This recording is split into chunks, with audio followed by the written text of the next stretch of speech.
授权者，你的研究员身份已经惹上了表层世界的联邦，不利于我们的行动。这是幻塔最新的 4.3 版本剧情，主角在收到伪装的帕罗蒂通讯后就被踢出了隔网虚拟世界，这也成了此版本最大的谜题。伪装通讯的人究竟是谁？让我们先听一下帕帕的分析。不就是授权者被人下了套吗？明知故问，有人想让人家暴露在防火墙面前，失去进入隔网的资格呗。这句话里面有2个关键信息，第一个是让主角暴露在防火墙之下，第二个是让主角失去进入隔网的资格，这些才是幕后人袭击的核心目的。针对幕后人的可能，蒂蒂给出了4个答案：奈美西斯、艾达之子、海加德其他派系和新的敌人。下面我们来逐一分析他们的可能性。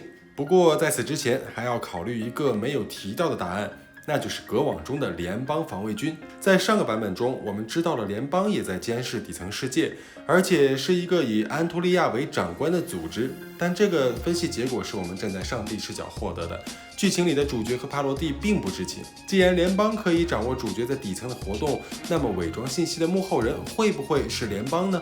这次袭击只是对主角的一次试探，想要揭开这个谜题，就要从伪装的信息寻找破绽。伪装的对话很短，只有3句话。授权者，你的研究员身份已经惹上了表层世界的联邦，不利于我们的行动。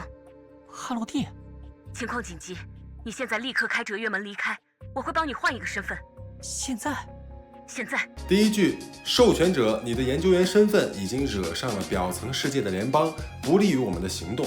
第二句，情况紧急，你现在立刻开折跃门离开，我们会帮助你换一个身份。第三句，现在不要小瞧这3句话，里面包含的信息已经非常多了。第一句开头喊了我们的身份授权者，这是我们在现实世界获得的身份，也是能够进出隔网世界的凭证。这个称呼出现的地方有3处，第一个是现实中与帕罗蒂的对话，第二个是米娅与我们的对话，第3个是底层世界与莎莉的对话。鉴于联邦对底层的监视，授权者的称呼还可能是窃听到的。接下来是研究员的身份。主角之所以能够在隔网行动不被防火墙发现，是因为我们伪装成了第4区的海加德研究员，他本就是隔网中存在的人物，所以我们才能瞒天过海。但在进入底层世界时，我们是身体也会进入，所以研究员的身份也可能被联邦监视，依旧不能看作破绽。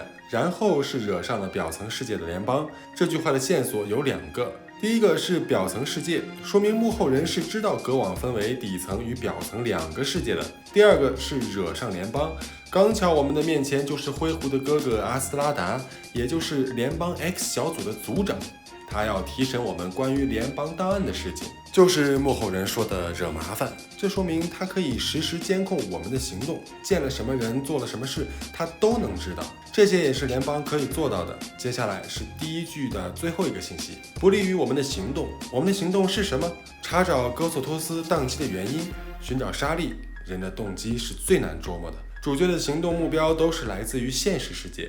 我不认为隔网的联邦能够分析出主角的真实意图，但考虑到这句话的模棱两可，很可能联邦以为我们的行动是去底层世界，主角误会了意思也是有可能的。这就是典型的跨频道聊天。第1句虽然有破绽，但不能当绝对依据。接下来看第2句话。情况紧急，你现在立刻开折跃门离开，我会帮你换一个身份。这句话就是满满的破绽。第1个破绽是折跃门，在第1次进入隔网的时候，帕罗蒂就叮嘱我们不要频繁使用折跃门，会被防火墙盯上。于是，在隔网世界中，主角刚开始都是入乡随俗，使用滴滴打车。在剧情中唯一一次开启折跃门是在极光工业的盗窃案中，主角帮助星期3团伙逃脱。我不认为这唯一一次开启折跃门会被联邦知晓，因为时间太短了。主角为什么会被联邦注意到？是因为出现在底层世界。我们进入隔网后，第1次进入底层世界就是在极光工业的27层，之后使用折跃门逃脱。这之间的间隔非常的短，不可能我们刚进入监视，联邦就搞到了我们开启折跃门的证据。如果是这样，那么联邦的效率也太逆天了。接下来是第2个破绽，换一个身份。如果说折跃门还能用逆天的效率搪塞过去，那么换身份就根本不可能被隔网世界的联邦掌握。主角在隔网世界用过3个身份，第1个是第4区研究员，第2个是极光工业的秘书，第3个是牙帮的新人。主角更换身份等同于魂穿，这这种堪比修仙界元婴期的夺舍能力，在科学的世界观下很难被人接受。哪怕真的可以接受，主角也没有露出一点破绽。主角的伪装其实并不完美，比如主线中梅丽尔就对此提出过质疑。你和我了解的很不同。你打听过我？翻阅了你在海加德的人员档案而已。你过往的导师评价显示，你的科研能力不错，性格沉默低调，因为最新科研常常忽略人际交往。可我认识的你，果断坚毅，临危不乱，甚至称得上有勇有谋，行动时也是干脆利落，至少从不拖人后腿。但被轻易地糊弄过去。极端的环境确实可以改变一个人，哪怕身为伙伴的梅丽尔都没能从主角的异常联想到夺舍，只是在监控主角的联邦，又怎么能知道主角有更换身份的能力？而且注意话里面的意思，更换身份的能力是帕洛蒂拥有的，所以通过这句话，基本就排除了联邦的可能。能知道换身份这一信息的，必然是对隔网世界有着了解的人；能知道开启哲月门信息的，也会是非常了解隔网的人。排除掉隔网的联邦势力之后，再来看看其他答案。第一个是奈美西斯，也就是莎莉和裂空。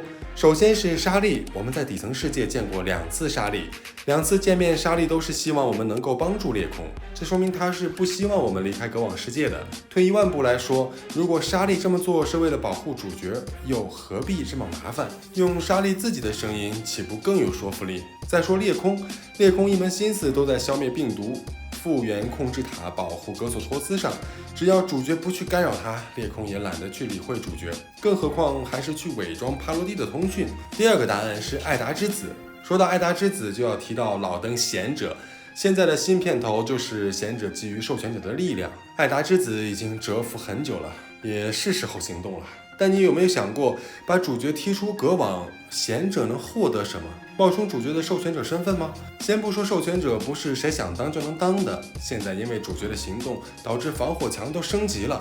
如果贤者真有这个能力，就应该更早一些实施计划。现在想进入隔网，恐怕就连帕洛蒂都感到棘手。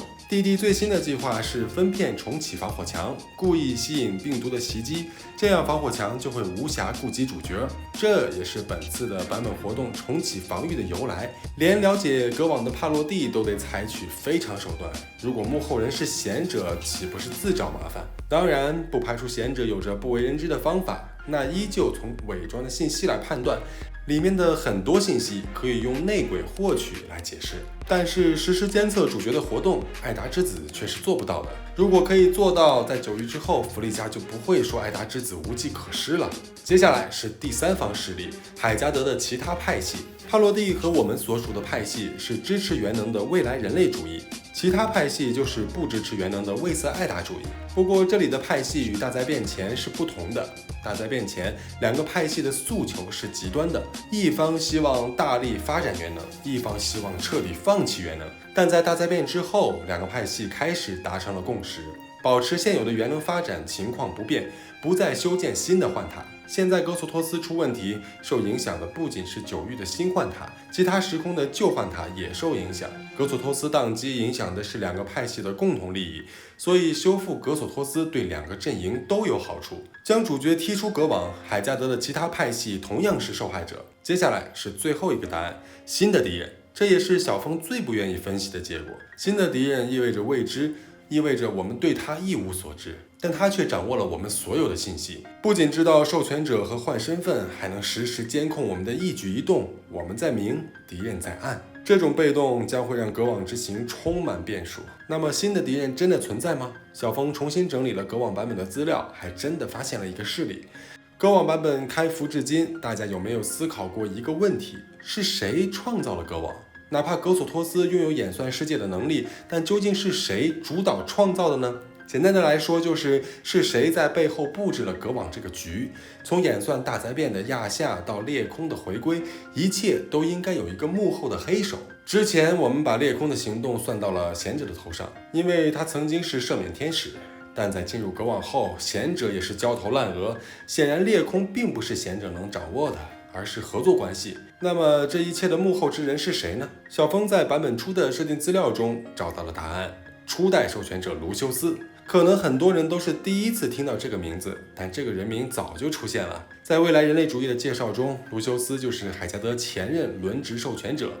注意，这里提到的海加德是原能研究局海加德，此时的海加德还是联邦的附属科研机构。我们都知道，格索托斯的前身是远望号飞船的人工智能 Sam， 在原能技术普及之后，才被改造成了原能超级量子计算机。在这之前，操控它是不需要特殊人群的，但在改造之后，能操控格索托斯的只有轮值授权者。所以，与其说卢修斯是前任授权者，不如说他是第一代授权者，也是最早能操控格索托斯的人。同时，他也是最适合当幕后之人的人选。第一，他对格索托斯非常的了解；第二，他拥有进入格网世界的实力；第三，他对原能异常的执着。这种人在大灾变后不会安于现状，而是会想尽办法弄清楚异化的原因，那么复盘就成了很好的办法。刚巧格索托斯就有这种能力，小峰这样猜测并不是毫无根据的，而是从既得利益者方向来分析的。将主角踢出格网对谁最有好处？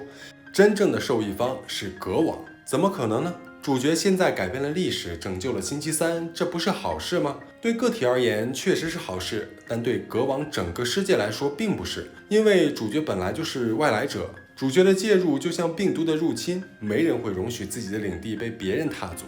之前的主角只是伪装成研究员，并没有做出出格之事，但在新版本中，主角已经试图改变历史，这是幕后之人容忍不了的，所以他将主角踢出局外。从这个角度来看，格网世界的创造目的是为了复盘，是为了观测。